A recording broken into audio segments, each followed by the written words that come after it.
Shalom, shalom, que la grâce de notre Seigneur Jésus soit avec vous tous.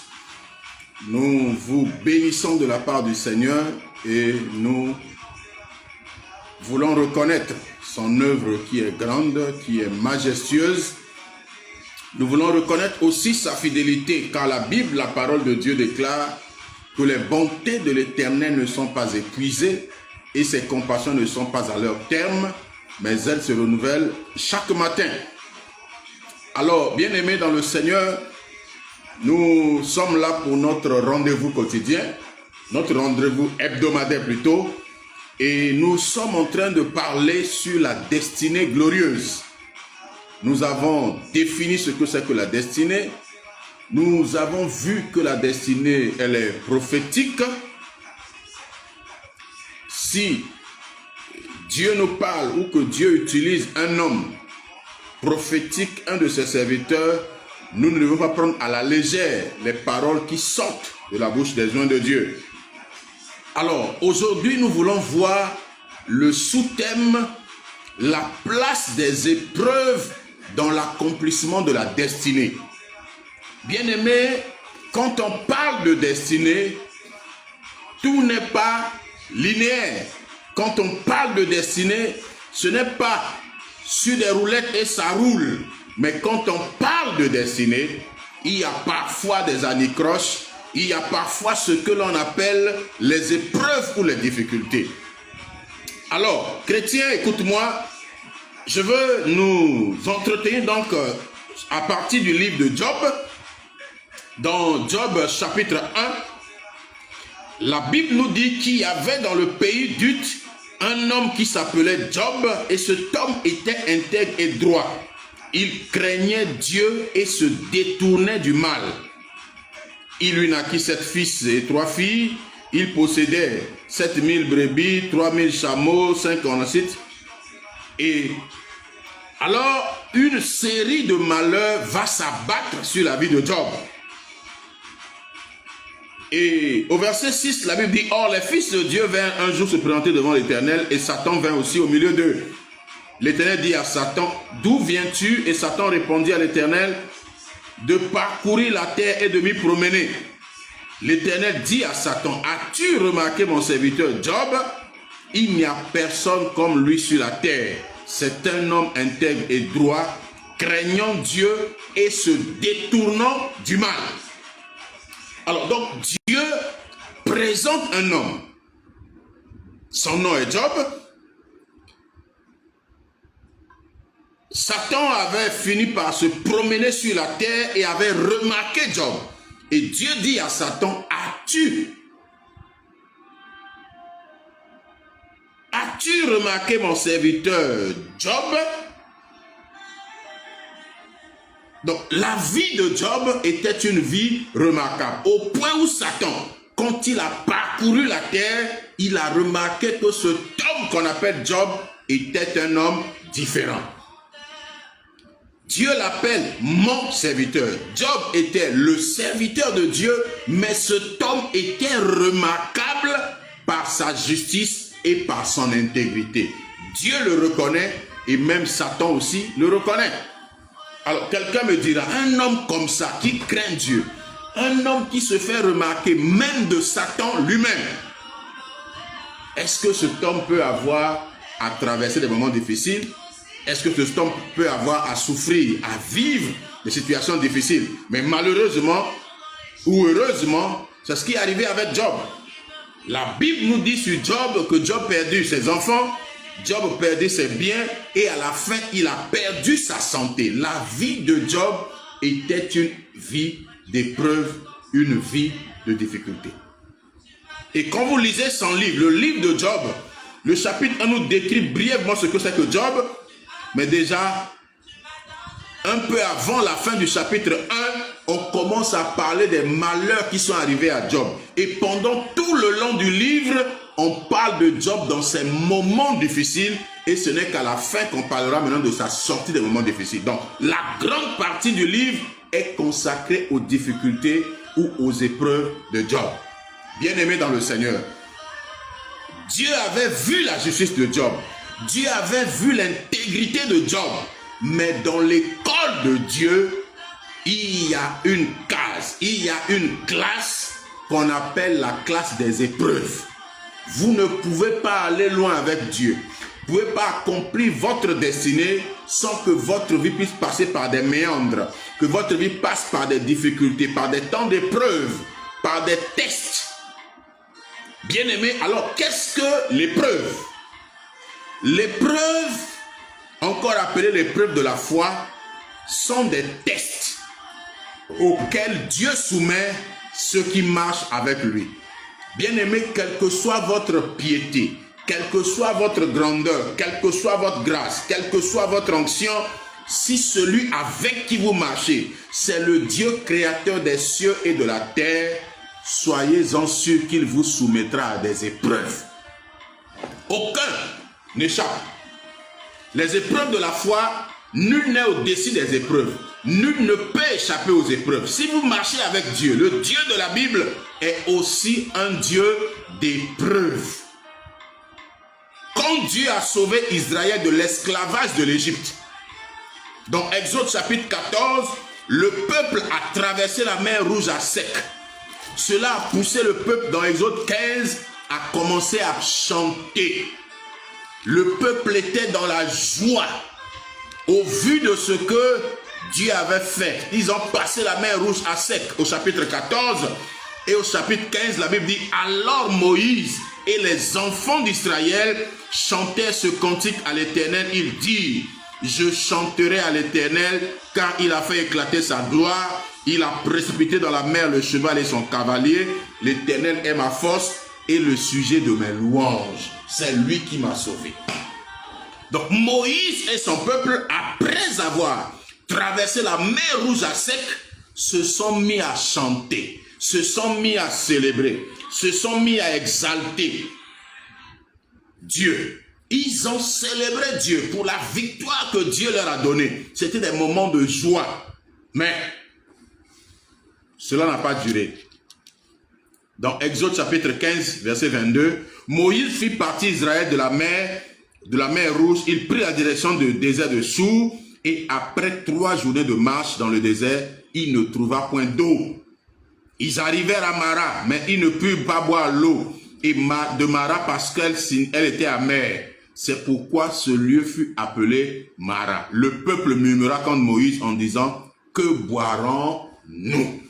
Le peuple là, qui a chanté tout à l'heure, qui a célébré la grandeur de Dieu, qui a célébré ce que Dieu a fait en faisant éclater sa gloire, le même peuple, 3 jours après, arrive devant l'eau de Mara. 1, il n'avait pas d'abord de l'eau. 2, il découvre l'eau de Mara, mais il se trouve que cette eau était une eau amère. Et la Bible dit que le peuple murmura contre Moïse. Chrétiens, le peuple que Dieu a sauvé, le peuple pour qui Dieu a fait de grands miracles, pour qui Dieu a détruit Pharaon, pour qui Dieu a fait en sorte que Pharaon et son armée ont été engloutis de la mer Rouge. Le peuple pour qui Dieu a tué les premiers-nés. Le peuple pour qui Dieu a manifesté les 10 plaies en Israël. Bien aimé, ce peuple-là, 3 jours après, Dieu l'a conduit dans le désert. Dieu l'a conduit dans une épreuve qui était l'épreuve de l'eau. C'est un test. Bien aimé dans le Seigneur, dans l'accomplissement de notre destinée, Dieu va nous tester. Dieu va nous mettre à l'épreuve pour voir qui nous sommes réellement. Beaucoup de gens marchent avec Dieu, mais ils ne savent pas qui ils sont. Beaucoup de gens marchent avec Dieu. Beaucoup de gens parlent de Dieu. Beaucoup de gens célèbrent et chantent les louanges de Dieu, mais ils ne connaissent pas le Dieu qu'ils sont en train de chanter. Ils ne se connaissent même pas eux-mêmes. Ils ne connaissent même pas leur état d'âme. Ils sont là en train de chanter et de célébrer. Bien-aimé, Dieu, à un moment, doit nous tester. Dieu doit te tester pour chercher à comprendre qui tu es. Pour que toi-même tu saches qui tu es. Tous ceux qui chantent Alléluia, gloire à Dieu, n'ont pas le cœur tout entier à Dieu. Tous ceux qui dansent célèbrent. Moïse et ce peuple ont chanté. Ils ont dansé. Les femmes ont pris les tambourins, ils ont joué. Tout le monde était dans la joie. Mais 3 jours après, les mêmes personnes qui ont chanté et célébré ont commencé à murmurer contre Moïse. En murmurant contre Moïse, ils étaient en train de murmurer contre Dieu. Ils étaient en train de dire, pourquoi est-ce que Dieu nous a fait sortir de l'Égypte et nous a amenés ici où il y a de l'eau amère? C'était dans l'accomplissement de leur destinée. Le chemin qui amène à Canaan passe par le désert. Le chemin qui amène à Canaan, l'accomplissement. Le chemin qui amène à Canaan, la bénédiction. Le chemin qui amène à Canaan, la prospérité. Le chemin qui amène à Canaan, l'accomplissement des promesses de Dieu. Ce chemin passe par le désert. Ce chemin passe par les épreuves. Il n'y a pas de destinée accomplie sans épreuves. La Bible nous parle de Daniel. Nous avons vu sa vie avec ses compagnons, ses 3 compagnons. Leur vie était faite d'épreuves. À chaque fois que Dieu voulait les élever, les amener dans une dimension supérieure, Dieu permettait qu'il y ait une épreuve. Les épreuves étaient des moyens pour Dieu pour les propulser vers leur destinée, pour les amener dans l'accomplissement de leur destinée. Chrétiens, Dieu, le Dieu de la Bible, c'est le Dieu d'épreuves. Le Dieu de la Bible, c'est le Dieu qui teste. Le Dieu de la Bible, c'est le Dieu qui met à l'épreuve. Alors, nous allons parler un peu des épreuves. Alors, pourquoi est-ce que Dieu permet les épreuves? Quelles sont les raisons pour lesquelles Dieu permet les épreuves? Dieu permet les épreuves pour plusieurs raisons. La première raison, je suis dans Deutéronome chapitre 8. Israël était près du but après la traversée de la mer Rouge, après la traversée du désert, proche du but. Dieu va mettre le peuple d'Israël en garde. Deutéronome chapitre 8. Je suis au verset 2. Dieu dit, souviens-toi de tout le chemin que l'Éternel ton Dieu t'a fait faire pendant ces 40 années dans le désert, afin de t'humilier et de t'éprouver pour savoir quelles étaient les dispositions de ton cœur, si tu garderais ou non ses commandements. Première raison des épreuves, Dieu a permis l'épreuve d'Israël pour connaître, pour savoir quelles étaient les dispositions de leur cœur. Toi qui chantes, qui danses, toi qui cries Alléluia, gloire à Dieu, toi qui dis que Dieu est bon, Dieu est merveilleux, Dieu est grand, Dieu est puissant. Quelles sont les dispositions de ton cœur? Dieu dit, ce peuple m'honore des lèvres, mais son cœur est éloigné de moi. Dieu voulait connaître les dispositions du cœur d'Israël. Ceux qui ont chanté célébrer la grandeur de Dieu, ceux qui ont chanté célébrer la victoire que Dieu leur a accordée, Dieu voulait connaître les dispositions de leur cœur. Est-ce que ce qu'ils disaient venait de leur cœur ou bien ils ont chanté seulement de la bouche? Nous avons beaucoup de chrétiens qui ne sont des chrétiens que de la bouche. Nous avons des chrétiens qui ne sont des chrétiens que de la bénédiction. Nous avons des chrétiens qui ne sont des chrétiens que de la victoire. Pour eux, Dieu n'est que le Dieu qui bénit. Mais pour eux, Dieu ne permettra pas les épreuves. Non, bien aimé, Dieu est aussi celui qui permet les épreuves. Dieu doit t'éprouver. Dieu doit connaître qu'est-ce qui est dans ton cœur. Dieu doit savoir, toi qui cries aux ânes à gloire à Dieu, toi qui chantes, qui célèbre, toi qui danses à la gloire de Dieu, Dieu voudrait savoir, est-ce que réellement ton cœur est tout entier à lui? Est-ce que ce que tu dis de lui vient de ton cœur ou bien ce que tu dis de lui, ce n'est que des paroles, ce n'est que du vent? Beaucoup de gens crient le nom de Dieu, célèbrent Dieu. Ça ne vient pas du cœur. Leur cœur n'est pas attaché à Dieu. Leur cœur n'a pas de bonne disposition d'esprit, de bonne disposition. Certains, ils disent juste des choses pour flatter Dieu. Ils croient qu'ils peuvent flatter Dieu. D'autres le disent juste pour s'amuser, pour s'égayer. Non, bien aimé, l'affaire de Dieu est une affaire sérieuse.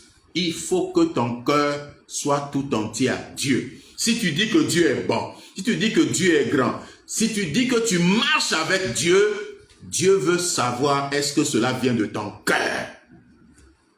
sur le chemin de la destinée, sur le chemin de l'accomplissement de la destinée, Dieu doit connaître ton cœur. Dieu doit savoir avec qui il marche. Dieu doit savoir qui est en train de chanter, de célébrer. Avec Israël, Dieu dit qu'il a permis les 40 années dans le désert pour les éprouver afin de savoir quelles étaient les dispositions de leur cœur.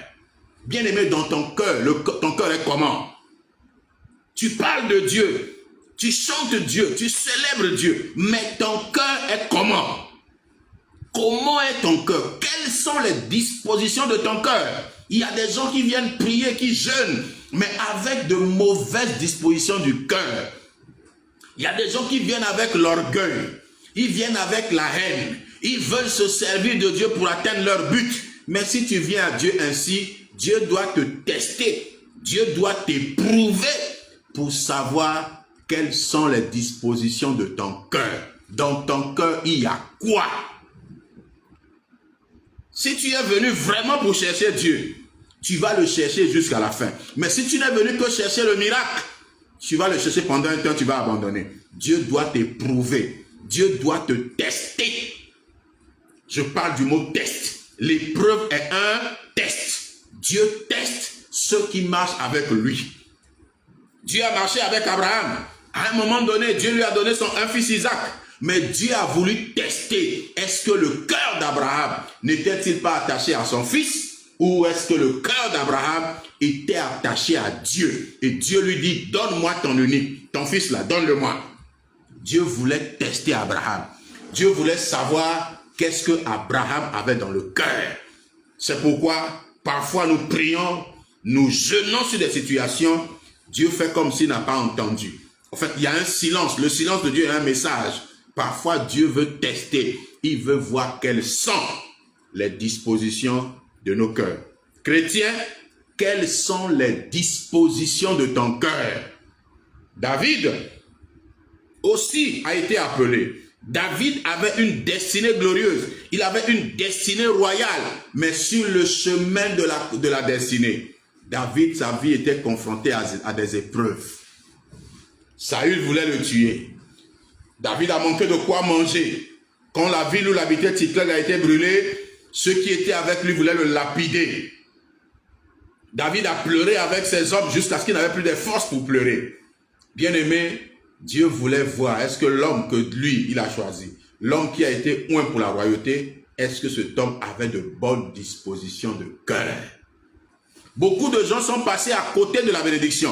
Parce que quand Dieu a testé leur cœur, Dieu a vu que leur cœur n'était pas bon. Leur cœur n'était pas suffisamment préparé pour rentrer dans l'accomplissement de la destinée. Bien-aimé, sur le chemin de la destinée, il y a l'épreuve. Et l'une des raisons pour lesquelles Dieu permet l'épreuve, c'est pour savoir les dispositions de nos cœurs. Deuxième raison, toujours dans Deutéronome 8, verset 3, il dit, il t'a humilié. Alors ici, le mot humilié, le mot humilié ne parle pas de l'humiliation, mais parle de l'humilité. Dieu a permis les épreuves pour rendre le peuple humble. La Bible dit que Dieu résiste aux orgueilleux, mais il fait grâce aux gens qui sont humbles. Dieu résiste aux orgueilleux, mais il fait grâce aux gens qui sont humbles. Donc Dieu permet les épreuves pour nous rendre humbles. Si tu as les épaules comme ça, si c'est toujours toi qui te fais passer pour le grand, le meilleur, Dieu doit permettre les épreuves pour te redresser.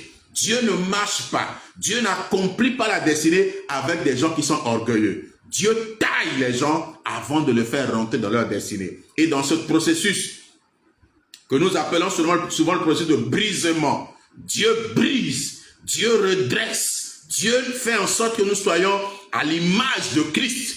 Et parfois Dieu permet les épreuves pour nous rendre humbles. Il y a trop d'orgueilleux parmi les chrétiens. Il y a trop d'orgueilleux parmi les hommes. Il y a trop d'orgueilleux parmi les serviteurs de Dieu. L'orgueil est présent partout. Les riches sont pauvres. Les riches sont orgueilleux. Les pauvres sont orgueilleux. Les blancs sont orgueilleux, les noirs sont orgueilleux. L'orgueil se retrouve dans toutes les races. La question d'orgueil ne dépend pas de la race ni du rang social. En l'être humain, il y a cette part-là de l'orgueil. Et si tu veux marcher avec Dieu, si tu veux rentrer dans ta destinée glorieuse, dans le plan de Dieu, Dieu doit te rendre humble. Dieu doit t'humilier. L'exemple palpable, c'est Jésus. Jésus était Dieu manifesté dans la chair. Il était venu accomplir l'œuvre du salut. Mais pour que cette œuvre soit possible, il a fallu que Jésus soit aussi humble. Jésus devait s'humilier. Philippiens, chapitre 2. La Bible nous demande d'avoir les sentiments qui étaient en Christ. Ayez en vous, verset 5, les sentiments qui étaient en Jésus-Christ, lequel existant en forme de Dieu, n'a point regardé comme une proie arrachée d'être l'égal avec Dieu, mais s'est dépouillé lui-même, en prenant une forme de serviteur, en devenant semblable aux hommes et ayant paru comme un simple homme. Il s'est humilié lui-même. Jésus-Christ s'est humilié lui-même pour que Jésus rentre dans la grandeur. Bien-aimé, ce qui était réservé pour Jésus était qu'il accomplisse l'œuvre du salut et qu'il reçoive le nom au-dessus de tous les noms. Et la Bible dit, c'est dans le processus. Il s'est humilié lui-même en se rendant obéissant jusqu'à la mort, même jusqu'à la mort de la croix. C'est pourquoi aussi Dieu l'a souverainement élevé et lui a donné le nom qui est au-dessus de tout nom, afin qu'au nom de Jésus, tous genoux fléchissent dans les cieux, sur la terre et sous la terre, et que toute langue confesse que Jésus-Christ est Seigneur, à la gloire de Dieu le Père. Bien-aimé, avant que Jésus n'entre dans ce lieu, avant que Jésus ne reçoive le nom, la Bible dit, avant que Jésus n'entre dans sa destinée glorieuse, avant que Jésus ne reçoive le nom au-dessus de tous les noms, c'était sa destinée. Mais avant cela, la Bible dit qu'il s'est humilié lui-même. Chrétien, si tu ne t'humilies pas toi-même, Dieu va t'humilier. Dieu va te rendre humble. Par l'épreuve, Jésus s'est humilié lui-même.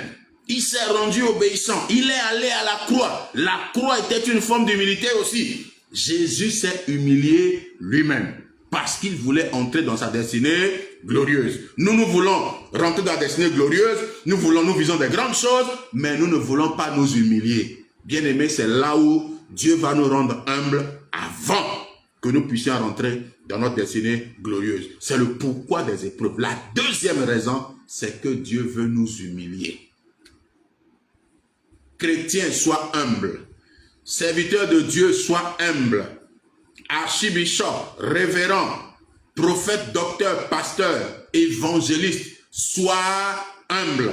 Si Dieu t'utilise, ce n'est pas que tu es fort. Si Dieu t'utilise, ce n'est pas que tu es le meilleur des meilleurs. Si Dieu t'utilise, c'est par pure grâce. Sois humble. Ne sois pas orgueilleux. Ne pense pas que tu es le meilleur.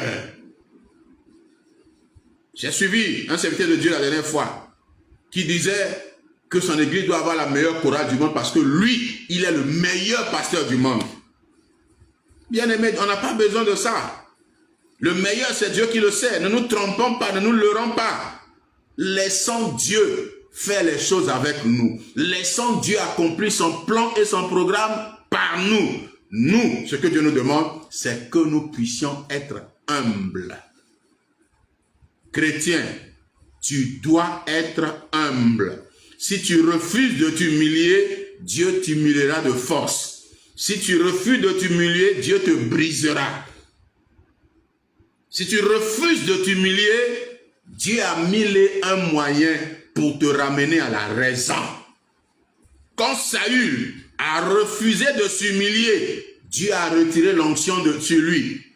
Dieu l'a livré.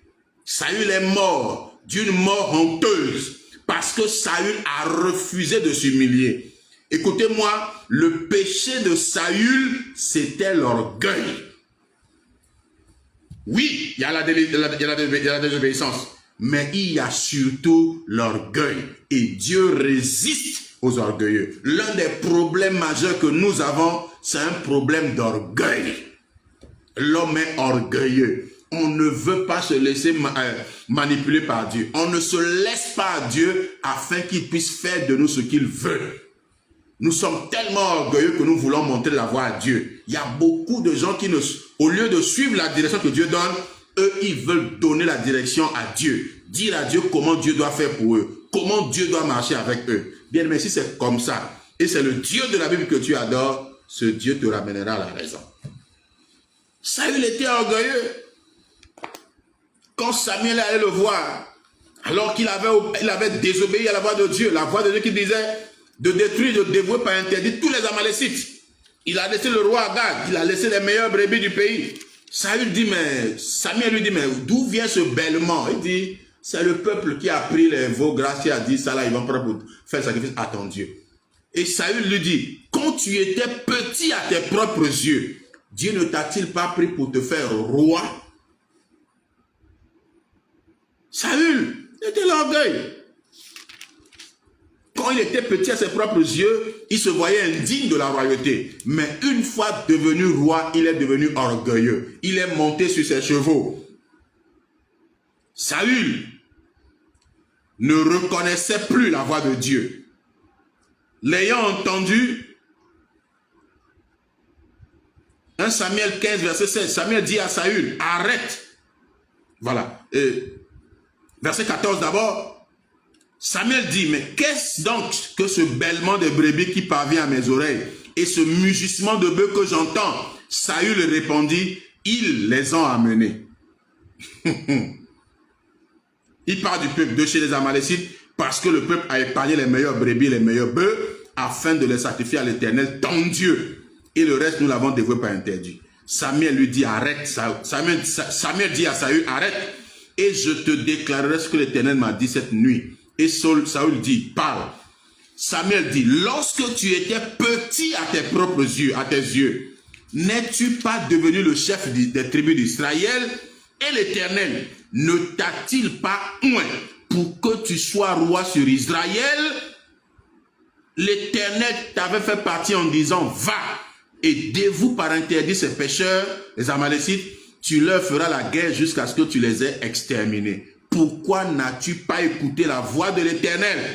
Pourquoi t'es-tu jeté sur le butin et as-tu fait ce qui est mal aux yeux de l'Éternel? Saül répondit à Samuel, j'ai bien écouté la voix de l'Éternel et j'ai suivi le chemin par lequel m'envoyait l'Éternel.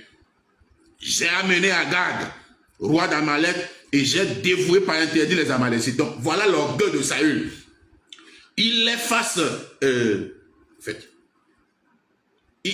il est face à la réalité. Samuel le met face à la réalité. Tu as désobéi. Voilà ce que Dieu t'avait dit. Mais tu n'as pas fait ce que Dieu a dit. Saül, orgueilleux qu'il était, il dit, j'ai bien écouté la voix de l'Éternel ton Dieu et j'ai suivi le chemin par lequel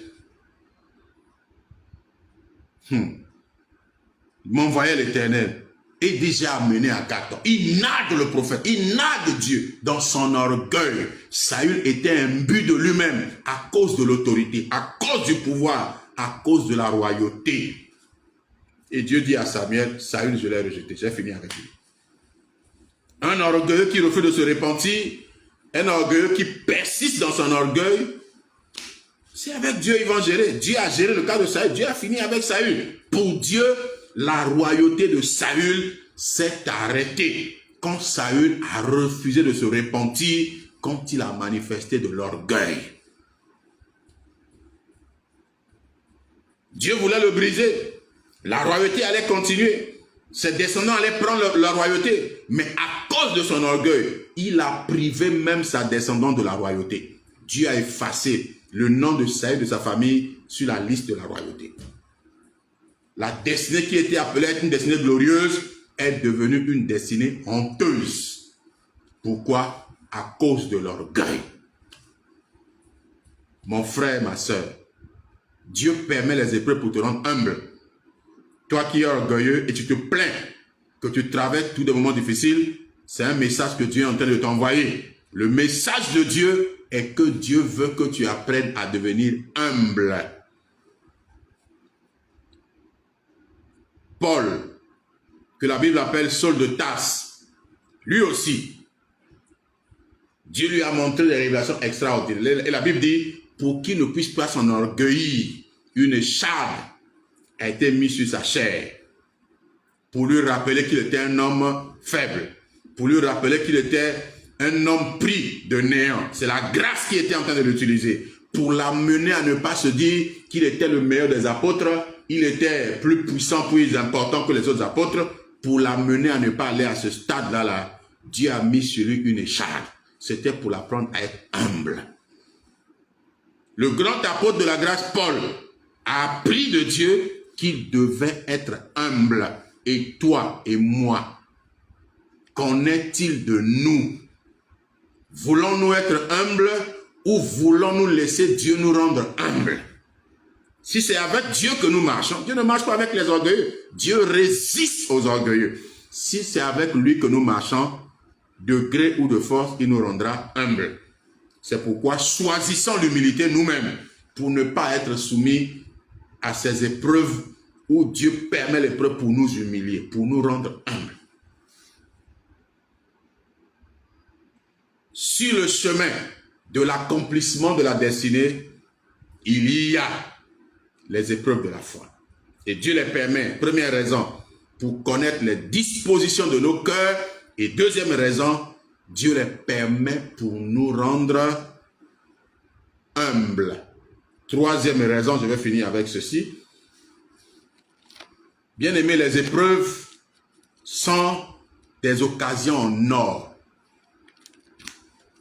pour que Dieu puisse parler à nos cœurs. Beaucoup de gens ont des oreilles dures. Dieu parle, il n'écoute pas. Dans le livre d'Osée, Osée chapitre 2, ici Dieu a parlé. Dieu a parlé à son peuple. Son peuple n'a pas écouté. Dieu a envoyé le prophète Osée. Le peuple n'a pas écouté. Dieu a demandé à Osée de pouvoir épouser une prostituée. Le peuple n'a pas écouté. Et Dieu dit, Osée 2, verset 16, c'est pourquoi voici, je veux la tirer et la conduire au désert et je parlerai à son cœur. Troisième raison des épreuves, Dieu permet les épreuves pour parler à notre cœur. Quand les moments sont difficiles, les gens ont à cœur d'écouter Dieu. Quand les moments sont difficiles, les gens ont à cœur de chercher Dieu. Et parfois, quand Dieu n'a plus le choix, Dieu se rend compte que ce peuple a un coup raide et parce qu'il veut parler au cœur, Dieu ouvre la brèche, Dieu ouvre la porte de son école qu'on appelle l'école de l'épreuve. L'épreuve, bien aimé, c'est pour permettre à Dieu de parler à nos cœurs. Dieu veut parler à ton cœur. C'est pourquoi il permet parfois les épreuves. Nous en reviendrons, nous en reparlerons la prochaine fois. Que Dieu bénisse sa parole et qu'il vous bénisse. À vous tous qui nous suivez, je prie que la grâce de Dieu soit remplie abondamment dans vos vies. Que la grâce de Dieu se répande et que cette grâce vous distingue dans cette génération. Je prie et je déclare que le Dieu de la Bible, le Dieu qui a justifié Job, le Dieu qui a fini par amener David dans la royauté, que c'est même Dieu par votre persévérance à sa parole, que Dieu vous fasse rentrer dans votre destinée. Je le déclare prophétiquement au nom de Jésus. Que toutes les barrières et les obstacles à l'accomplissement de la destinée soient détruits au nom puissant de Jésus. Je relâche la grâce sur vous, que cette grâce abonde dans vos vies, que la grâce vous soit donnée de façon suffisante, de façon abondante, de façon débordante, que vous soyez le résultat de la grâce. La Bible dit que Étienne était plein de grâce. La grâce qui était sur Étienne a dégagé la puissance de Dieu, a donné à Étienne de la sagesse. Que cette même grâce soit déversée sur vous. Que cette grâce amène la puissance, amène la sagesse. Je le déclare prophétiquement au nom de Jésus. Que Dieu vous bénisse tous. Shalom et à très bientôt.